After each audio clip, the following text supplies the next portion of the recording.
Welcome back to Easy English Classroom. I'm David. And I'm Alice. Someone asks you, what do you do for fun? And your brain just goes blank. Not because you don't have hobbies, you definitely do. But somehow, in English, they all sound flat, boring, or too simple. I like music. I watch movies. And then, silence. Today, we're changing that completely. By the end of this episode, you'll be able to talk about what you love doing with detail, with personality, and with total confidence. Ready to make hobby conversations exciting? And this is day 7 of Speak English in 30 days, which means something special. You have officially completed week 1. Oh, wow, already? I honestly can't believe how fast the week went. 6 days of real practice, and today we're finishing strong. Today's topic is talking about hobbies and free time, and our goal is 35 spoken sentences plus 5 hobby phrases that make you sound natural and engaged in any conversation. I feel like I've grown so much since day 1 already. You really have, and today is going to prove it. Let's go. Okay, so my honest fear for today. When someone asks what I do for fun, I always say the same 2 or 3 things. I like reading, I watch TV, and then I run out of things to say and the conversation dies. I feel like my hobbies sound so boring in English. You know what's funny? Almost everyone says that. My hobbies sound boring in English.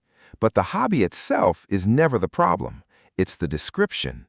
I like reading, and I'm really into mystery novels, and I love guessing the ending before it happens, are both about the same hobby.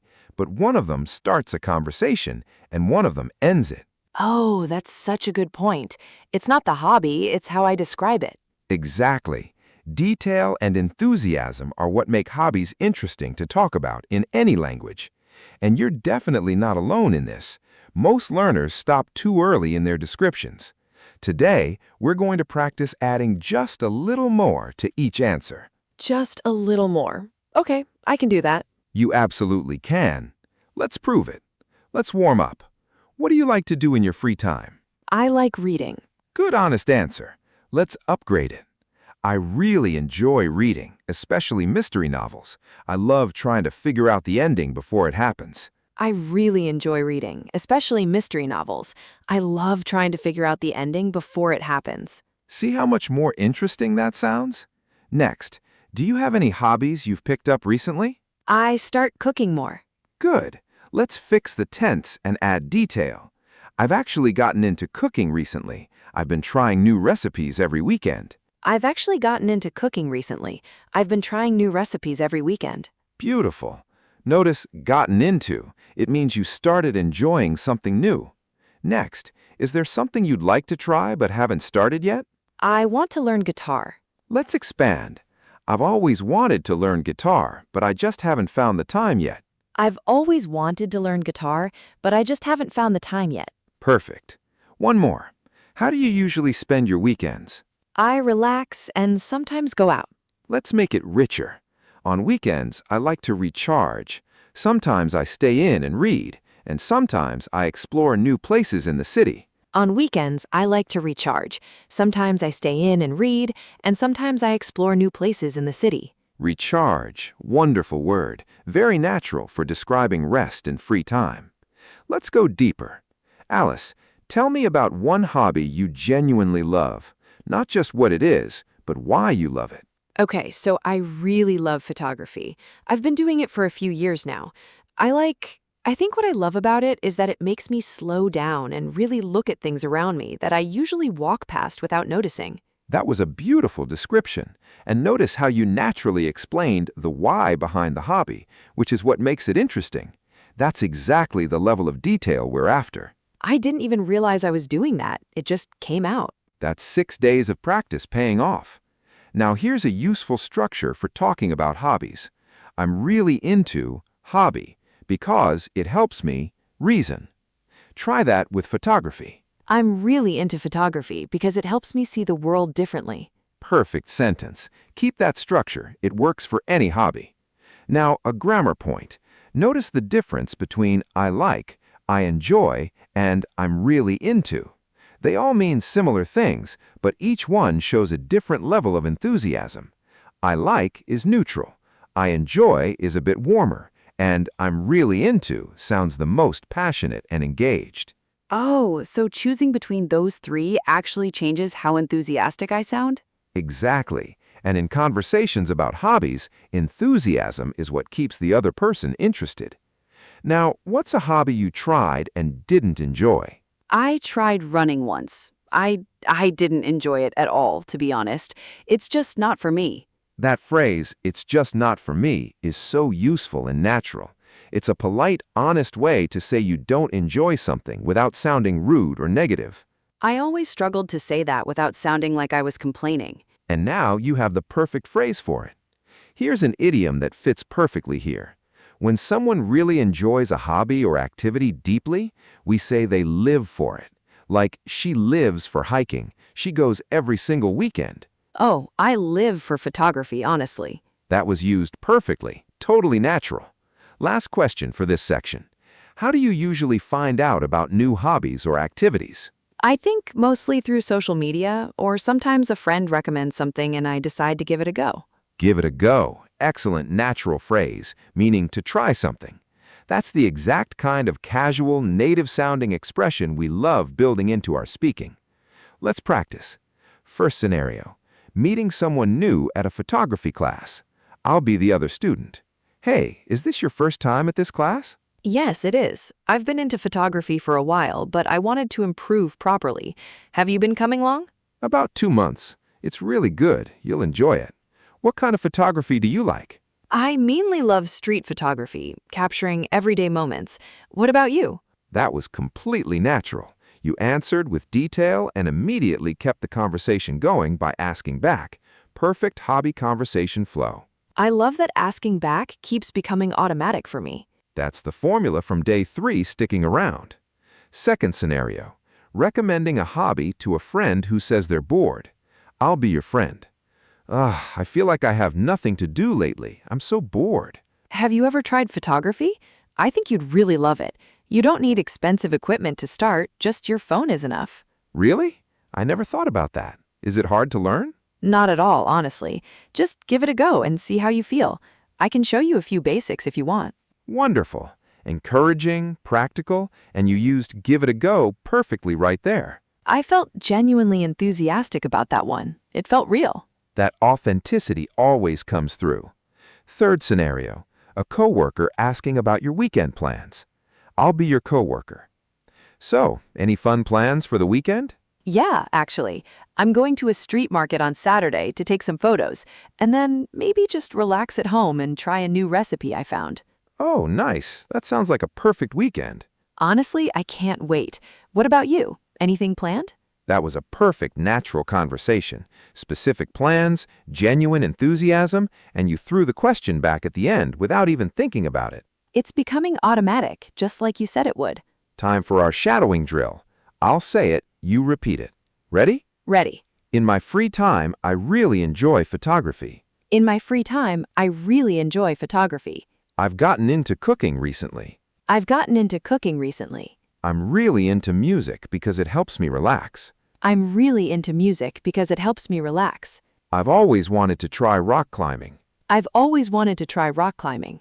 On weekends, I like to recharge and explore. On weekends, I like to recharge and explore. Honestly, running just isn't for me. Honestly, running just isn't for me. I live for photography. I take my camera everywhere. I live for photography. I take my camera everywhere. You should give it a go. You might love it. You should give it a go. You might love it. I mainly do it to clear my head after a busy week. I mainly do it to clear my head after a busy week. What do you usually do to unwind on weekends? What do you usually do to unwind on weekends? That's 10 more sentences. Combined with everything from today, you've spoken well over 35 sentences, finishing week 1 strong. Honestly, talking about hobbies feels so much more natural now. I have so many more words to describe what I love. That's the whole point of practice. More words, more confidence, more you. Let's lock in today's vocabulary. First word, hobby. An activity you do regularly for pleasure. Painting is her favorite hobby. Your turn. Photography has been my favorite hobby for 3 years now. Great example. Next, passionate. having strong feelings of love or enthusiasm for something. She's really passionate about cooking. Your turn. I'm very passionate about travel and exploring new cultures. Very natural. Next, unwind. To relax after stress or a busy period. I need to unwind after this long week. Your turn. Listening to music is the best way for me to unwind. Excellent. Next, pastime. A hobby or activity that makes time pass pleasantly. Reading is a wonderful pastime. Your turn. Cooking has become one of my favorite pastimes lately. Lovely. Next, pick up. To start a new skill or hobby, often casually. I picked up guitar last year. Your turn. I picked up photography during the pandemic and never stopped. That's a very real and relatable sentence. Next, recharge. To rest and regain your energy. I need the weekend to recharge. I always need at least one quiet morning to recharge over the weekend. Perfect. Next, give it a go. To try something, especially something new, you should give it a go. I was nervous about cooking, but I decided to give it a go anyway. Very natural usage. Last word, enthusiastic. Showing a lot of excitement and interest. She was so enthusiastic about her new hobby. I always get really enthusiastic when someone asks me about photography. That might be the most fitting sentence of the entire episode. Quiz time. Question 1.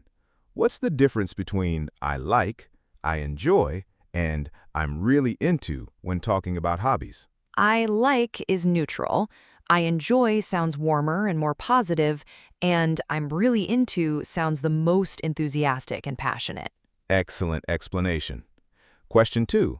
What structure can you use to explain why you love a hobby? You can say, I'm really into hobby because it helps me reason, which explains both the hobby and the reason behind it. Perfect. Question 3. What does the phrase, give it a go, mean? It means to try something, especially something new or unfamiliar. Great recall. Question 4. Can you use live for in your own sentence about a hobby? My friend lives for football. She watches every single match without fail. That's a wonderfully natural sentence. Last question. How do you feel about talking about your hobbies in English now compared to the start of this episode? Honestly, I feel so much more confident. I used to just say, I like reading and stop. Now I actually have things to add, and the conversation feels alive. Let's close with 5 tips for talking about hobbies naturally in English. Don't just name your hobby. Always add one sentence explaining why you love it. That's what starts a real conversation. Use the structure, I'm really into hobby because it helps me reason, to sound naturally enthusiastic. Ask the other person about their hobbies right after sharing yours. It keeps the conversation balanced and interesting. It's completely fine to say, it's just not for me, about things you don't enjoy. It's honest and natural, never rude. Try to learn hobby vocabulary in the areas you actually enjoy. Those words will come out faster and more naturally because they mean something to you. Alice, how do you feel now compared to the beginning of today's episode? At the start, I genuinely thought my hobbies were too boring to talk about in English. But now I realize the hobby isn't the problem, it's the description. And now I actually have the words to make any hobby sound interesting and worth talking about. That is such a perfect realization to end week 1 on. Let's recap what we covered today. 1. We warmed up with hobby descriptions and upgraded each one. 2. We had a deep conversation about passion, enthusiasm, and the structure behind describing hobbies, plus 2 great idioms. 3. We practiced 3 real-life role plays, meeting someone at a class, recommending a hobby, and talking about weekend plans. 4. We shadowed 10 essential hobby sentences. 5. We learned 8 new vocabulary words. And 6. We quizzed ourselves to lock everything in. And that's 7 days done. I honestly can't believe how much I've spoken this week. Over 200 sentences spoken out loud across 7 episodes. That's not a small number. That's real practice, and that's day 7 of 30 complete. If today's episode helped you talk about your hobbies more confidently, please like and subscribe. It genuinely helps more learners find this series every single day. And here's your homework. Today, describe your top 3 hobbies out loud in English, what they are, why you enjoy them, and how often you do them. At least 10 sentences total. And leave a comment telling us your favorite hobby. We'd love to hear it, and we might talk about it in week 2. Tomorrow is day 8, and we're starting week 2 with something super important, expressing opinions and agreeing or disagreeing politely. See you then. Keep speaking, keep shadowing. Week 1 is done, and you should be proud. Bye, everyone.